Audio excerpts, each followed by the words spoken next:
All right, let's do this. Hello, people. Good mornings or good afternoon. Another beautiful day. Yep. Hope your five senses work. Health and strength is good or excellent. What? What's up? What's up, gamers? Look, we're talking about Horizon Forbidden West here in Dragon Dogma. Two really good games in their own right. Dragon Dogma was in development for almost 10 years.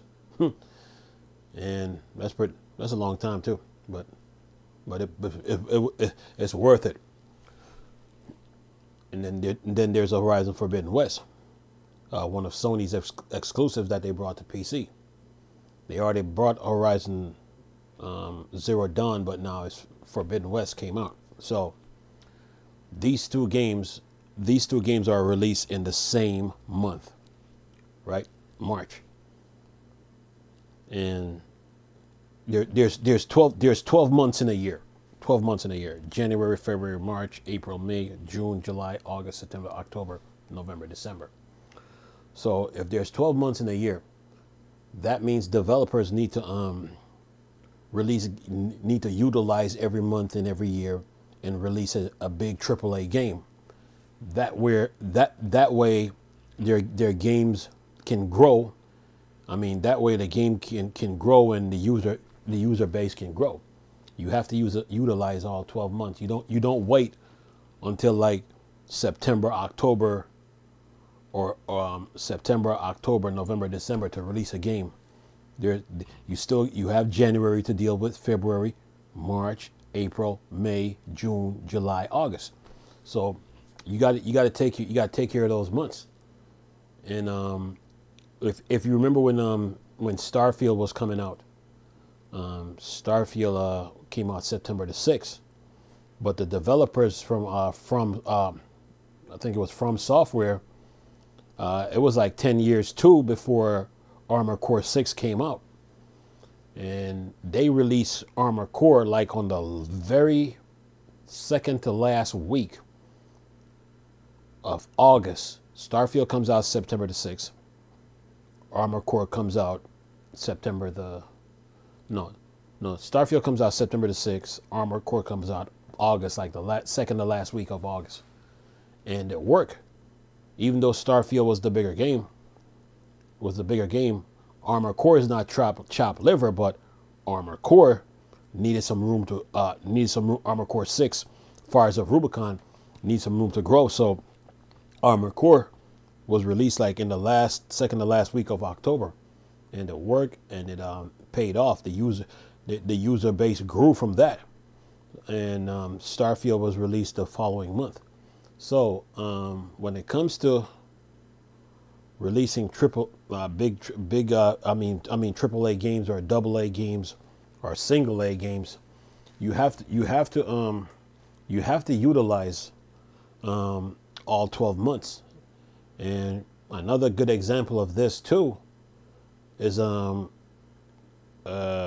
when EA released Battlefield, which is a big game, and then released Titanfall side by side within the same month. And that wasn't good because most people were saying that Titanfall was the better game, but Battlefield isn't chopped liver either. So Battlefield stole some spotlight from Titanfall, and the fans of EA, they let EA know about it. So when it comes to releasing games, it's not good to release two games side by side. Yeah, sure you can have competition, but at the same time you're trying to make both games grow. So developers need to utilize all 12 months of the year so their games can grow. Another good example of this too was the PC port of Spider-Man. I think it was Miles Morales. There was an article that came out where someone had said in the comments where they were trying to look at they were trying to compare Miles Morales sales numbers to Spider-Man. They were trying to create some type of controversy, and Miles Morales came out like around, I think it was like November, December, and it did pretty good, but it wasn't released in the window like how Spider-Man for PC, the PlayStation 4 version was released, where it had room and it had time to grow before the holiday seasons kicked in. So when it comes to video games, developers need to utilize all 12 months so their games can grow. I mean, sure, you can have sure you can have like two big AAA games release within the same month, but one has to release like the first week of the month, and then the other has to be released like the last week, so they can grow. So that way both games can get some momentum, they can grow. But if you release two games within the same week of that month, then one game is gonna outgrow the other, and that's what's happening with Horizon Forbidden West. Now, when it comes to the whole the ray tracing situation, Horizon Forbidden West, it really didn't need it, because the developers, they spent a lot of time working on in-depth, detail graphics. They were working on the details like in depth. I mean, real deep too, and they put a lot of work into it, and the storytelling and the map size. They put a lot of work into that. So you really ray tracing wasn't needed. NVIDIA, so they saw the game that they saw it as, this game don't need ray tracing. Ray tracing to me is only needed when a game is not graphically like fully developed like it's supposed to. Ray tracing is like the icing on the cake. It smooths out some areas that needs to be. It improves some areas that needs to be smoothed out and improve. But ray tracing is needed for some games, and ray tracing is not needed for other games, because the developers put a lot of time into a lot of work into the graphics, the storytelling, the art, and all that. So it's really not needed. And then when it comes to like your TV too, your TV now, it plays a role in it, a role into the visuals of your games too. The television that you're using, and then the cabling that you're using a 4K cable versus using an 8K cable. There's a very big difference because of bandwidth and of data that's going through those cables. So that plays a role too. So when it comes to ray tracing, XC, XS, and FSR or DLSS or frame generation, I mean, that stuff, those type of tech are needed for some games, but it's not needed for other games. Your TV will make up for it, or the cables that you use on your say like your PC or your laptop or your portable PCs or your consoles. Your TV and your cables can make up for that. So ray tracing is needed for some games, but ray tracing is not needed for other games. So, and then too, on top of that, the developers probably didn't need it because they realized that the game didn't need it because they didn't need to do all that extra. They could divert their time and energy to another game that needs it. So when it comes to video games, ray tracing, FSR, DLSS, XCSS, frame generation, I mean, they're needed for some games, but other games don't need it. You might just need to upgrade your monitor. You might just need to upgrade your cabling on your on your consoles and TV, and that's it. So, but other than that, man, both games they're good. Both games are good. Dragon Dogma and Horizon Forbidden West. If you played the first Horizon Forbidden West, then the sequel, the environments are bigger, etc., etc.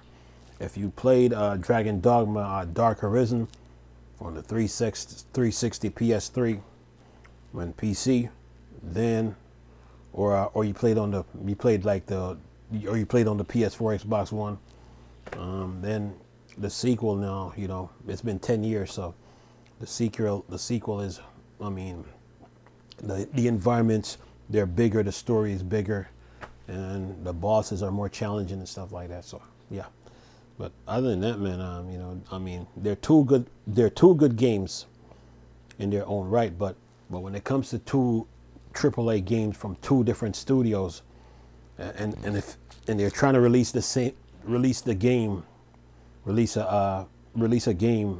two AAA games in the same month, it's best that one game get released the first 2 weeks, and then the other gets released like the last week or the last week of the month, or the second to last week of the month. That way both games can grow within the same month. But if you release both of them within the same week, then one game is gonna gain more traction than the other. The other game is gonna take some time, like a couple months or so, to grow. So yeah. But other than that, man, they're both good. And the good thing is, with Horizon Forbidden West and Dragon Dogma, you can play them on the Steam Deck. So yeah,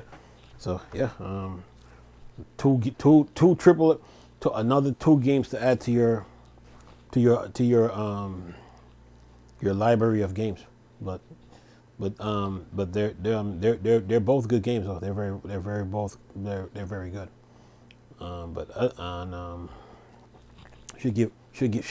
Should give you a challenge too. But other than that, man, when it comes to releasing games within a year, these developers, they need to use all 12 months. You know, they need to use every month of the year to figure out where they're going to release a game, versus like waiting like after September to release a game. Then what about August? You know, what about July? What about June? And what about, you know, May and April? They need to release games in those months, you know, and that way their games can get some traction, to it, you know, so it can grow and then carry on from there. But yeah, but other than that, yeah. And as far as ray tracing goes, some games need it and other games don't. You know, so it's not a bad thing if a game doesn't have ray tracing when it doesn't need it. I mean, it's not a bad thing, you know. So, or maybe the developers, they can maybe the developers can like come back to it at another time if they have the time, or if they can make time. But if they don't, but if not, then the game is just fine the way it is. So yeah, but you know, it's video games for you in a nutshell, man. So yeah, but developers, they need to utilize every month of the year when they're releasing games. Anyway, hope you enjoyed the video. Nice talking to you people again. Chris, still a Star Wars and Star Trek fan. Board, Dark Side. Go. Peace.